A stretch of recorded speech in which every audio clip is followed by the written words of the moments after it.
ഉമയെ കിട്ടിയാൽ ചുരുങ്ങിയത് 5 ലക്ഷം രൂപയെങ്കിലും നമുക്ക് ലാഭം ഉണ്ടാക്കാം. ശരിയാണ്. ഇതുവരെ നമ്മൾ എക്സ്പോർട്ട് ചെയ്ത എല്ലാ സ്റ്റഫിനെയും ഉമ കടത്തി വെട്ടും. ഉമ ഒരു കോളേജ് സ്റ്റുഡന്റ് ആണ്, അത് മറക്കരുത്. ഭൂമിയിൽ നിന്നും ചന്ദ്രനിൽ പോയി അവളെ പിടിച്ചുകൊണ്ടുവരുന്നത്ര അധ്വാനമുണ്ട്. ഞാൻ പറഞ്ഞു മനസ്സിലായോ? അല്പം വെയിറ്റ് ചെയ്യും. ഞങ്ങൾ വെയിറ്റ് ചെയ്യാം, എത്ര വേണമെങ്കിലും വെയിറ്റ് ചെയ്യാം. ചന്ദ്രനിൽ നിന്ന് അവളെ കൊണ്ടുവന്നാൽ മതി. ശുക്രനിലേക്ക് നമ്മൾ അവളെ കയറ്റി അയക്കും.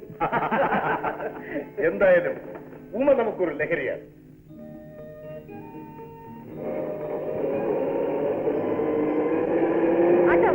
ഒന്ന് നിർത്തും, നേരെ പോകണം.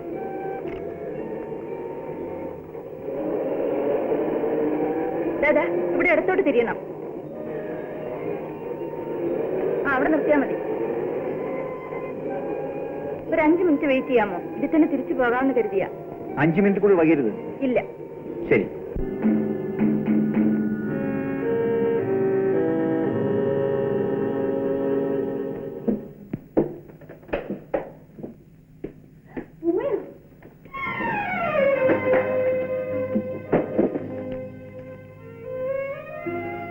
അമ്മേ, ഞങ്ങളുടെ കോളേജിൽ നടന്ന നൃത്ത നാടകത്തിന് എനിക്ക് കിട്ടിയ സമ്മാനമാണിത്.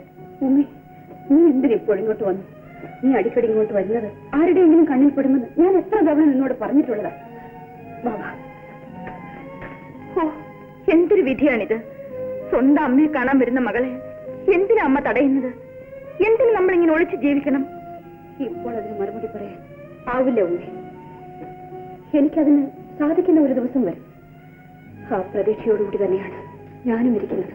അതുകൊണ്ടമ്മ ഞാനും പറയുന്നത്, അമ്മ മാത്രം എന്തൊരു കഷ്ടപ്പെടുന്നു. എല്ലാം നമുക്ക് ഒരുമിച്ച് അനുഭവിക്കാം. പാടില്ല. നീയും ഞാനും ഒരുപോലെയല്ല. എന്നെ ആരും അങ്ങനെ ഉപദ്രവിക്കില്ല. പക്ഷേ നിന്റെ സ്ഥിതി അതാണോ? പൂത്ത് തളിർത്തു നിൽക്കുന്ന പ്രായമാണ്. നീ നശിക്കരുതെന്ന് കരുതിയല്ലേ എന്റെ മകളാണെന്ന് ആരെയും അറിയിക്കാതെ അനാഥയാണെന്ന് ബോധ്യപ്പെടുത്തി ഹോസ്റ്റലിൽ താമസിപ്പിച്ച് പഠിപ്പിക്കുന്നത്? ഏതായാലും ഞാനൊരു തീരുമാനം എടുത്തു കഴിഞ്ഞു. അമ്മയെ പിരിഞ്ഞ് ഞാൻ ഇനി എങ്ങും പോകുന്നില്ല. ഉമേ, ഞാൻ നിന്നെ എങ്ങനെ പറഞ്ഞു മനസ്സിലാക്കും?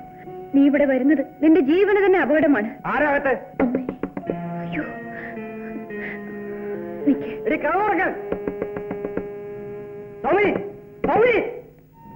ഞാൻ അപ്പോഴേ പറഞ്ഞില്ലേ, ഇപ്പോഴോ?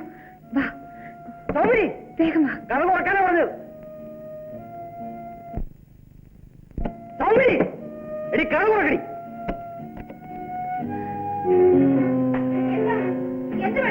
ഇങ്ങോട്ട് വന്നാ പെണ്ണെവിടെ?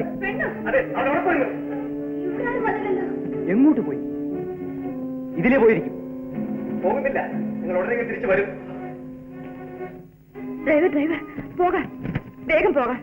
പോകാം, ധൃതി വെക്കാതെ പോകാം. ഒന്ന് വേഗം സ്റ്റാർട്ട് ചെയ്ത് പോകൂ പ്ലീസ്.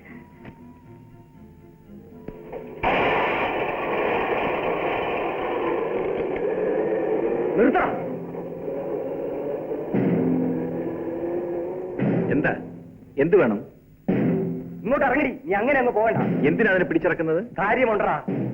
അതിനെ തൊട്ടുപോകരുത്. നീ ആരോടാണ് പറയാൻ? ഞാൻ ഈ ആട്ടോയുടെ ഡ്രൈവറാണ്. ഇതെന്റെ പാസഞ്ചറാണ്. ഇതിനെ എത്തേണ്ടിടത്ത് എത്തിക്കേണ്ടത് എന്റെ ചുമതലയാണ്. ആ ഡാൻസ് ടീച്ചർ സൗമിനിയില്ലേ, അവളുടെ വീട്ടിലേക്കാണ് ഈ പെണ്ണ് ഇടയ്ക്കിടയ്ക്ക് വരുന്നത്. ആ ഏർപ്പാട് ഇനി ഇവിടെ നടക്കില്ല. അതുകൊണ്ട് ഇവളെ പിടിച്ച് പോലീസിലെത്തിക്കാമെന്ന് വെച്ചു.